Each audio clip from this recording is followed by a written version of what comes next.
White, brown and pink, the flavors of tabletop randomness.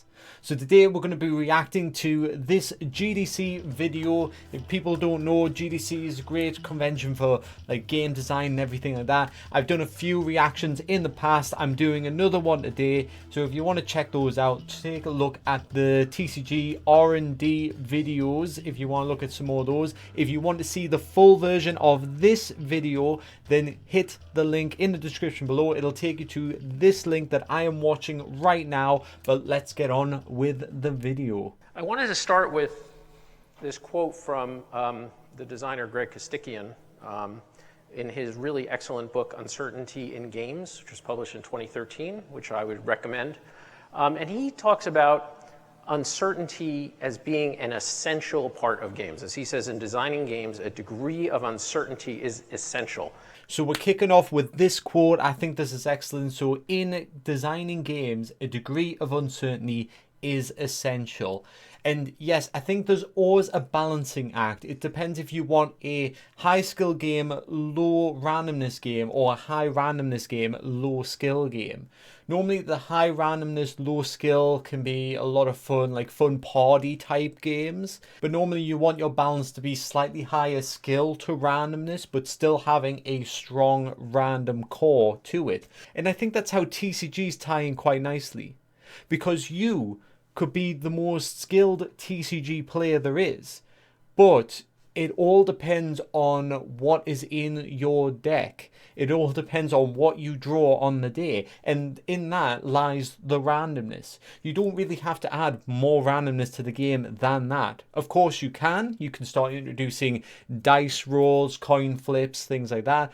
Pokemon TCG is very popular for coin flips. There's constant coin flips when you're playing that game. But the randomness is what makes it exciting. That's why we like it in gambling. If we're rolling dice for that, we have to make sure we roll a 7 or whatever to make sure we win the money, you know. And even in sports games, you know, you have that randomness of human error.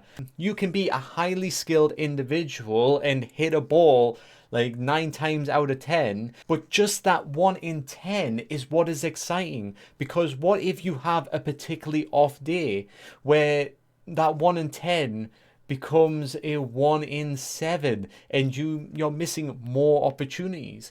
On the reverse, you could have a very good day where that 1 in 10 is a 0 in 10, and now you're just having a perfect game. That randomness, it doesn't always follow a uniform order. So he looks at it and breaks down 4 major areas of uncertainty in games and ways that you can introduce uncertainty.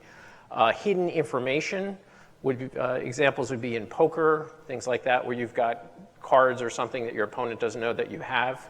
There is skill or performance-based uncertainty that is like darts or basketball or anything where you have to flick a disc or something like that. There is opponent uncertainty, even in perfect information games like chess.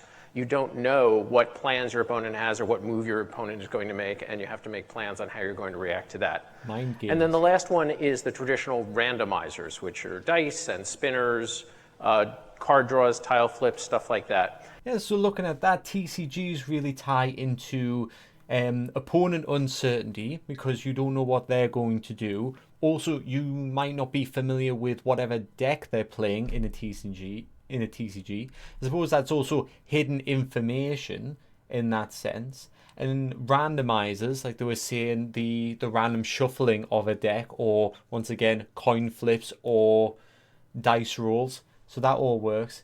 Skill and performance, I suppose that's just how you execute your cards. You know, you could have the perfect hand but then play the wrong card. So there's always that potential there. But for the most part, I would say TCGs fall more into the opponent uncertainty category, just because you don't know what your next move is going to be. It is more like a chess match. Now, if people disagree with me, put in the comment section below and explain why you think one of these other traits might be a stronger trait for a TCG. I think that's a little bit of an interesting debate, and I love to get different insights because then I can take it into future videos, essentially stealing your ideas. Thank you very much. So let's take a look at some basic, this is just sort of a really basic representation of the flow of a game. There is a state of the game, then the player makes a decision, and that ends up with a result. Now there's two main places that the randomness can fit into this picture. The first is what I refer to as input randomness, and that is where the game state is randomized. So first the game state is randomized, then the players make a decision based on that, and then the results of the decision are going to be fixed. When a player makes a decision, they know what the outcome of that decision is going to be. The uncertainty in this case is on the input side, what is the game state? Now on the flip side, you can also have output randomness. In output randomness, the game state is fixed and you're just making a decision around the current game state, but the result of your decision is going to be random. You make the decision and then you see what the outcome is. Yeah, so this is what I've covered actually in a Talk TCG video, which is another series of mine. I've discussed randomness, especially input and output randomness. So the whole idea of the output randomness would be like making the decision to roll a dice, and then the randomness is the result of the dice. While input randomness, as an example, would be given the choice to whether or not roll the dice. But the funny thing as well is that in a TCG, your output randomness diminishes the further the game progresses. That's because your deck will actually shrink. So thinking of it that way, I mean, it requires a bit of card counting, but you do have that diminishing output randomness, so the game starts to become more of a sure thing later on. You know what cards are left in your deck. You know that if you're waiting on a certain card and you're getting towards the end of the game and there's only about 10 cards left in that deck, you know, your odds are you're going to be drawing it very, very soon. So that's just something to keep in mind when you're designing your own TCG, because sometimes deck sizes are important. And what I would recommend you do is actually make a fixed deck size. I find that having a fixed deck size, say around 50 cards, is more beneficial for players, because players are always tempted to just squeeze in that extra card into their deck, which will then increase the randomness because they are less likely to actually draw the card, which will increase the output randomness at the end of the game. That fixed deck size actually fixes this solution. So if you're writing up your game rules, this is just something that I would recommend doing, whether that's 40 cards, 50 cards, 60 cards, whatever you like. That consistency within your game will be beneficial for your players. You know, it's good to divide it up and to think about it as you're designing as a way of approaching randomness and these decisions that you build into games. But they're not very clearly, you know, absolutely perfectly delineated in games, because, you know, you think about risk.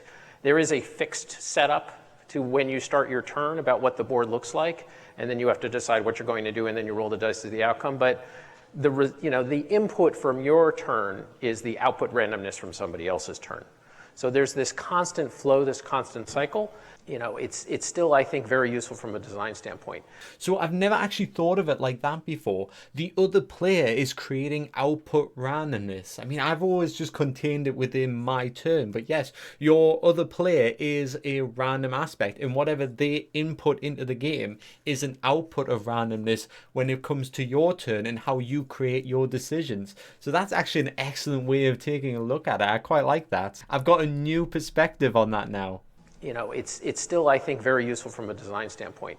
There also can be longer term consequences, like in Settlers of Catan. There is also sort of input randomness for your turn where you roll and see what goods are available, and then you decide how you're going to deal with it. And when you're building a settlement, you know, if I play, you know, these 4 cards, I'm going to be able to put a settlement in this area in Settlers of Catan. But I don't necessarily know how that's going to produce for me down the road. So that's kind of longer term output randomness. Yeah, because in Settlers of Catan, you got to rely on what everybody else is rolling for dice to actually get those things. So you can go with the more likely numbers. So normally that will put you in a stronger position, having your resources on those higher rolling numbers, those more commonly rolling numbers. And I suppose it's like that in TCG. I was just given this example just the other day when I was playing card game with friends. And I said sometimes you sacrifice your stronger cards with more randomized outcomes for weaker cards with more consistency.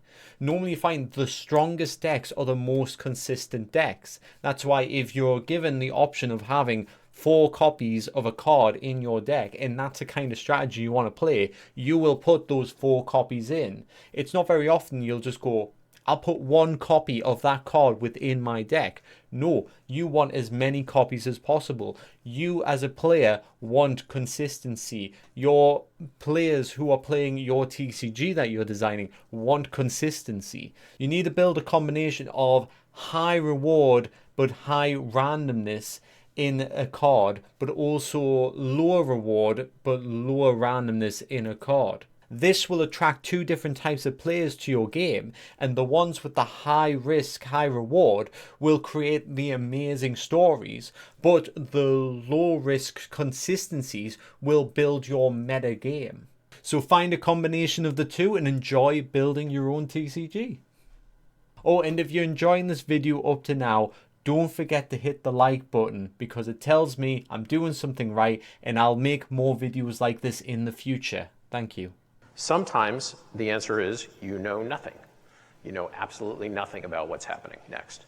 And that, in the scientific or mathematical terminology, is called white noise. And what that means is that, again, there's no correlation between the last result and this result. If I'm playing Risk and I roll the dice, the battle result that I got last time is not impacted at all, does not impact in any way the result that I got this time. They are completely unrelated to each other. Just as a fun fact, we'll come back to it. It's actually called white noise. It's related to a frequency spectrum. So when you have noise, it generates different frequencies in it. And white noise has all the different frequencies, from low frequencies to high frequencies, low correlations to high correlations, small jumps and big jumps. So in a light spectrum sense, that would be white. And so that is why it is called white noise. And this is, as you can imagine, the most common way of treating randomness in games. But it's not the only way. The next option is called brown noise. In brown noise, you know a lot. Now, I've heard of this one, but I don't think it's what I think it means. The results at time step 1 are very, very highly correlated to what's going to be happening at time step 2. A really simple way to generate brown noise is to say you're starting at a certain value. You're starting at a value of 8, and you flip a coin, and on a heads it goes to 9, and on a tails it goes to 7. Okay, so you have a really good idea of what the next result is going to be, but you can't, over the long run, predict exactly where it's going to be. Okay, so that's interesting. So yeah, so if you do a coin flip, it can go 1 to the right or 1 to the left, you would say. So one to the right, 1 to the left. So then you know over a long period of time, it could be very random. It could just stay darting left to right, or it could go constantly right or constantly left. But over the short term, you could say, well, if it goes 1 to the right, then it could move back, or it could go 1 further. So you've got a controlled sense of where it's progressing. And then the last type of noise is kind of in between these two, white noise and brown noise. It's called pink noise. And pink noise, which goes back to our spectrum again, you have a very high chance of a small change, but a much smaller chance of a big change. So over time, that's going to start to gradually drop down, and you could get really, really big jumps. But most of the time, it's going to be focused on those small areas.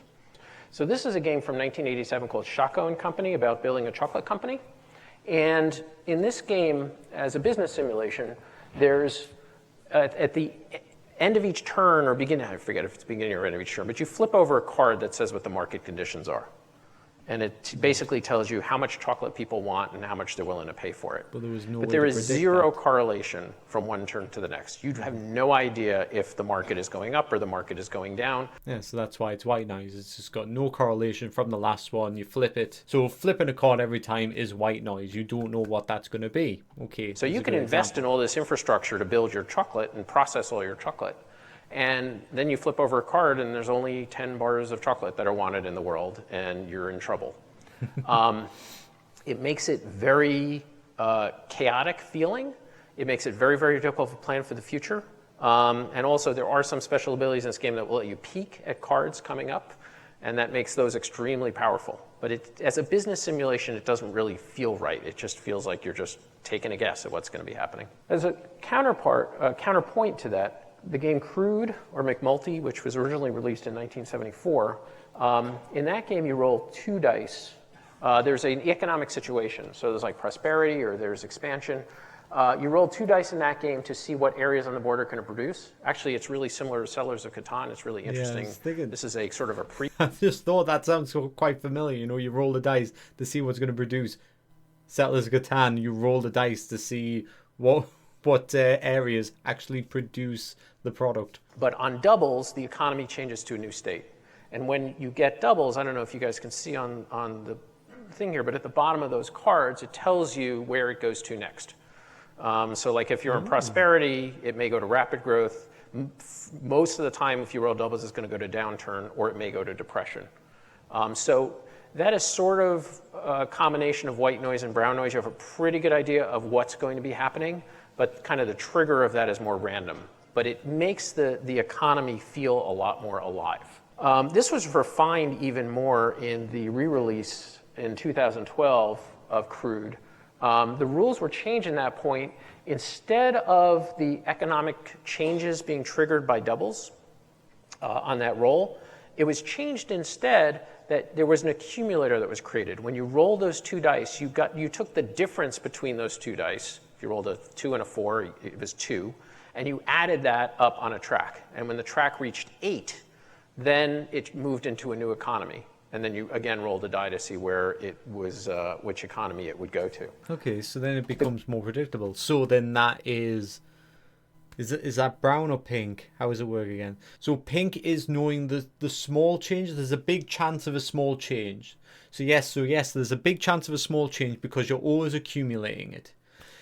So it's a change in number. The brown one was the brown noise. Let me get this. The brown noise is known in certainty that it's going to change. So it wouldn't always be a certainty, because if you rolled a double, then the certainty wasn't there. So it's pink noise, right? There's a big chance of a small change. The great thing about that system, that's a real pink noise system, because you can have big changes. Somebody could roll a 1 and a 6. Somebody could roll doubles for a while in a row, and it's not going to change at all. But you can kind of see it coming. With the first system in Crude McMulti, you knew ultimately what... Wait, did it say pink noise the whole time on the screen there? Oh, man. Well, I didn't know it was there. I didn't see it. Or maybe it was subliminal. I don't know.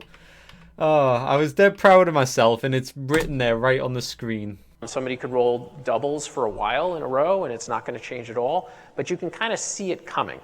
With the first system in Crude McMulti, you knew ultimately what most likely economy was, but you couldn't see it coming. Here you can. You can say, okay, it's at 6, it's at 7, it's getting close to that 8 point. It may change next turn, it may not change next turn. Do I want to deal with it now? Do I want to wait? So you've got big swings, little swings, and some idea of where things are going. So a much more robust and interesting system for players. To look at another genre, I want to compare to dinosaur games. I'm just going to end up wanting to play all these games. They look quite interesting. I like the crude oil one. I played one recently. It was called Raccoon Tycoon. That one's quite fun with them. It plays differently to that, but it's kind of like a stock market game almost. It's a commodities one, I guess, but then there's just raccoons and you get your own railways. It's a lot of fun, you know. You need a gimmick in your games. So remember, when you design a TCG, figure out what your theme, what your gimmick is, I suppose, as well. If I'm going to turn it into advice. First one is Evo in 2001. This is the environment track from Evo. So one of the things that's really important to your dinosaurs is whether it's temperate or desert or whatever. You have a marker on this track, and at the end of each turn, you roll a die to see where it moves. And you can see that on a 3, 4, 5, or 6, it moves forward to the next one. On a 2, it stays where it is, and on a 1, it actually moves backwards. So again, as a player, I have a really good idea where it's going to be. This is classical brown noise. So it's kind of a random walk, but it's even more directed than a random walk. But it has a very staid feel to it. It's not going to move that much over the course of the game. It's a good little mechanic, that. Again, as I'm not counter sure with if you that could much tie of that into a import. TCG as well. I mean, like in Shaw, we've got our game state, so we've got entropy and extropy, but the only way that would change is if you're using chaos creatures. So if a chaos creature came out and it had some sort of, and it had the state shift ability, when it's using an action, you would flip the state from entropy to extropy, which would then unlock different abilities on our chaos creatures.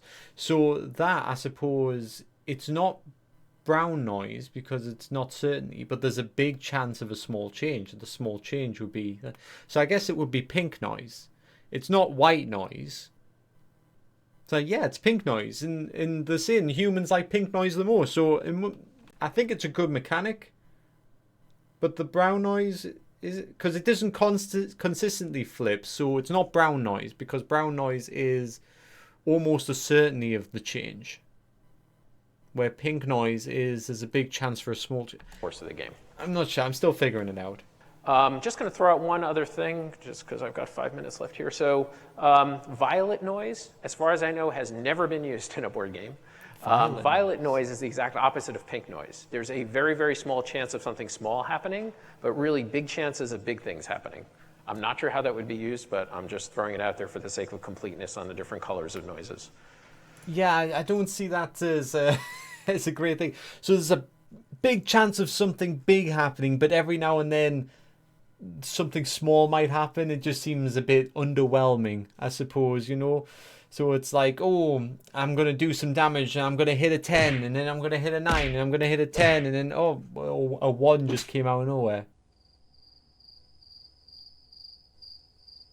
Okay, and then I'm going to hit a 10, you know? It's like, it just sounds like it's a little bit of a stall on the game, if I'm giving the example correctly.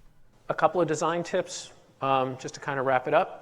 When you're making decisions for the players in terms of how they're approaching things, look at input versus output randomness and how that's going to affect planning, how that's going to affect strategy, how that's going to affect analysis paralysis of players that have to consider every last thing. And lastly, people like pink noise. So white noise is easy to do, brown noise is easy to do. Try to come up with systems that will generate pink noise that will give this opportunity for, mainly what's going to happen, but it has the chance for these outlier events that keep things really interesting and spice them up.